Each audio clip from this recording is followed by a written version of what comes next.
बहन जी गुलाल खरीद लो। नहीं लेने, माफ करो। चलो बेटा, आगे बड़ी दुकान से मैं तुम्हें पिचकारी खरीद कर देती हूँ।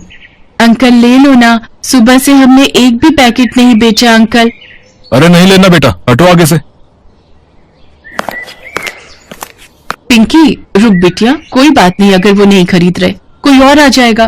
पर माँ, सुबह से कोई भी गुलाल खरीदने नहीं आया, अब हम घर जाकर क्या खाएंगे माँ? घर पर तो कुछ भी खाने का नहीं रखा। बिट्टू और पूजा घर पर हमारा इंतजार कर रहे होंगे, और बापू की भी तो तबीयत ठीक नहीं है माँ, तुम्हें उनकी दवाई भी खरीदनी थी। रो मत मेरी बच्ची, कोई बात नहीं, भगवान चाहेंगे तो हमारे गुलाल, रंग और पिचकारी जरूर बिकेंगे। शांति एक गरीब औरत थी जो अपने पति और 3 बच्चों के साथ एक गरीब बस्ती में रहती थी। शांति का पति बीमार रहता था, इसलिए वो कोई काम नहीं कर पाता था। अपने 3 बच्चों का पेट पालने के लिए शांति कोई न कोई मजदूरी कर ही लेती थी। होली के दिन थे, इसलिए शांति ने एक दुकान से होली का सामान उधार लेकर बेचने के लिए सोचा, पर पिछले 2 दिनों से शांति का एक भी सामान नहीं बिका था, इसीलिए वो बहुत परेशान हो रही थी। लाला जी, आधा किलो चावल और 20 रुपए की दाल उधार दे दो। जैसे ही थोड़े गुलाल और रंग के पैकेट बिकेंगे, मैं कल उधार चुका दूंगी। देख शांति, होली के दिन चल रहे हैं और तू तो जानती ही है महंगाई कितनी बढ़ गई है। अब तुझे उधार देने के चक्कर में जो पैसे दे रहे हैं उन ग्राहकों को तो नहीं छोड़ सकता ना। थोड़ी देर खड़ी रह, अभी दिमाग मत चाट। हाँ भैया, 1 किलो शक्कर, 2 किलो मैदा और बाकी जो सामान है सब आपका बांध रहा हूँ है। शांति बहुत देर तक लाला की दुकान पर खड़ी रहती है। पिंकी भी बहुत थकी हुई थी, रात होने को थी, इसलिए वो पिंकी से बोली, पिंकी मुझे लगता है यहाँ समय लग जाएगा, एक काम कर, तू ये थैला पकड़ और घर पहुँच। अपने बाबू से कहना मैं सामान लेकर आ रही हूँ, ठीक है? कब तक यहाँ खड़ी रहेगी तू भी तो थक गई है। ठीक है माँ। पिंकी घर चली जाती है। कुछ देर बाद शांति घर लौटती है, पर उसके हाथ खाली थे। माँ, कितनी देर लगा दी आने में? माँ, बहुत भूख लगी है। क्या हुआ माँ, तुम सामान नहीं लाई? नहीं बिटिया, लाला ने सामान देने से मना कर दिया। शांति, काश तुम्हारी बात मानकर मैंने शराब जैसी बुरी चीज को छोड़ दिया होता तो आज मेरा शरीर खराब ना होता। ये सब मेरे कारण ही हो रहा है। शराब इंसान का सब कुछ खत्म कर देती है, उसे तबाह कर देती है। शांति अपने पति की बातों को सुनकर रोने लगती है, पर अब क्या हो सकता था, उसे तो मेहनत करनी ही थी। जब तक उसका पति ठीक नहीं हो जाता उसे काम करना था। अगले दिन शांति पिंकी को लेकर फिर से होली का सामान बेचने निकलती है। शांति और पिंकी एक पेड़ के नीचे बैठे थे। बाबूजी, गुलाल खरीद लो, कल होली है। ये देखो, हमारे पास लाल, पीले, हरे, गुलाबी सब रंगों के गुलाल हैं बाबूजी। नहीं बेटा, हम यहाँ से नहीं खरीदते। हमारी एक बंधी हुई दुकान है, हम हमेशा वहीं से लेते हैं। वो सामने जो बड़ी दुकान देख रही हो, हमने हमेशा वहीं से गुलाल खरीदे हैं, इसलिए हमें माफ करो। चलो बच्चों, जल्दी चलो, वरना भीड़ में बहुत देर में नंबर आएगा। माँ, हमसे तो कोई गुलाल और रंग खरीद ही नहीं रहा, सब उस बड़ी दुकान से ही खरीद रहे हैं। अब हम क्या करेंगे? कोई बात नहीं पिंकी बेटा, कोई ना कोई ग्राहक तो आ ही जाएगा। वो व्यक्ति जल्दी में था, उसने ध्यान नहीं दिया, उसका बटुआ सड़क पर गिर गया।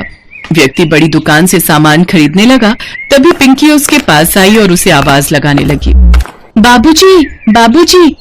क्या बात है? एक बार में समझ नहीं आता तुम लोगों को? जब मैंने कह दिया कि हमें गुलाल तुमसे नहीं खरीदने तो तुम यहाँ तक आ गई। बताओ भी, चलो जाओ। हाँ भैया, कितने पैसे हुए? जी 3000 रुपए हो गए। अरे मेरा बटुआ, ओ नो, लगता है मेरा बटुआ कहीं सड़क पर गिर गया। बाबूजी घबराओ नहीं, ये लो आपका बटुआ। वो आप सड़क पार कर रहे थे तो गिर गया था, इसीलिए मैं आपको ये बटुआ देने आई थी। ये लो बाबूजी।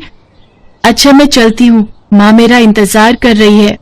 उस व्यक्ति की आंखें शर्म से झुक गई। बिना सोचे समझे ही उसने पिंकी को कितना डांट दिया, पर आज पिंकी की ईमानदारी देखकर वह व्यक्ति बहुत लज्जित हो रहा था। वो अपने बच्चों के साथ पिंकी और शांति के पास पहुंचा। अब मुझे माफ कर दीजिए बहन जी, सॉरी बेटा, मैंने आपसे किस तरह से बात की, पर आपने तो मेरा कितना बड़ा नुकसान होने से बचा लिया। थैंक यू सो मच बेटा। पापा, मुझे ये वाला गुलाल और ये वाले गुब्बारे के पैकेट भी लेने हैं, और ये छोटी वाली पिचकारी भी। पापा, मुझे यही वाली छोटी पिचकारी भी, कितनी सुंदर है। पापा, इतनी बड़ी पिचकारी उठाकर मेरे हाथ थक जाते हैं, मुझे ये छोटी पिचकारी दिलवा दो, ये बंदूक वाली। पापा हाँ हाँ बच्चों, मैं तुम्हें सब कुछ खरीद कर दूंगा, बहन जी, ये जितनी भी पिचकारियां हैं और गुलाल के पैकेट आप सारे पैक कर दो। सारे पैकेट बाबूजी? आप हमारी गुलाल और रंग के सारे पैकेट खरीद लोगे? हाँ बेटा, तुम ही तो कह रही थी कि तुमसे कोई भी नहीं खरीद रहा, इसलिए मैंने सोचा कि तुम्हारी ईमानदारी का इनाम भी तुम्हें मिलना चाहिए। तुम जैसी नेक और अच्छी बच्ची को सच्चाई और ईमानदारी का उपहार देना मेरा फर्ज है। ये लीजिए बहन जी, ये 5,000 रुपए, ये तो इस सामान के। और क्या नाम है वैसे बेटिया तुम्हारा? बाबूजी मेरा नाम पिंकी है। पिंकी बेटिया, ये मेरी तरफ से तुम्हारे लिए उपहार के कुछ रुपए, ये मैं तुम्हें अपनी खुशी से दे रहा हूँ। आशीर्वाद समझ कर रख लो, ठीक है? सचमुच पिंकी की ईमानदारी से वो व्यक्ति इतना खुश हुआ कि उसने 5,000 रुपए सामान के और 5,000 रुपए पिंकी को उपहार के दिए। होली के दिन शांति को इन रुपयों की बहुत जरूरत थी। शांति खुशी खुशी पिंकी के साथ घर जाती है। उस दिन वो अपने पति और बच्चों के लिए भरपेट भोजन भी बनाती है। होली के त्योहार पर वो कुछ मिठाइयां भी खरीदती है ताकि बच्चों के चेहरे पर खुशियां आ सके। शांति और उसका पति पिंकी, बिट्टू और पूजा तीनों बच्चों को बहुत प्यार करते हैं। पिंकी भी अपने परिवार के चेहरे पर खुशी देखकर बहुत खुश थी। सब मिलकर होली का त्योहार मनाते हैं। होली के बाद बचे हुए रुपयों से शांति एक सब्जी का ठेला लगाती है। शांति के पति रमेश ने भी सोच लिया था कि अब वो शराब को बिल्कुल हाथ नहीं लगाएगा और जैसे ही तबीयत ठीक होगी वो भी मेहनत मजदूरी करके अपने परिवार को चलाएगा। कहते हैं जो मेहनती और ईमानदार स्वभाव के होते हैं भगवान सदैव उनके साथ रहते हैं।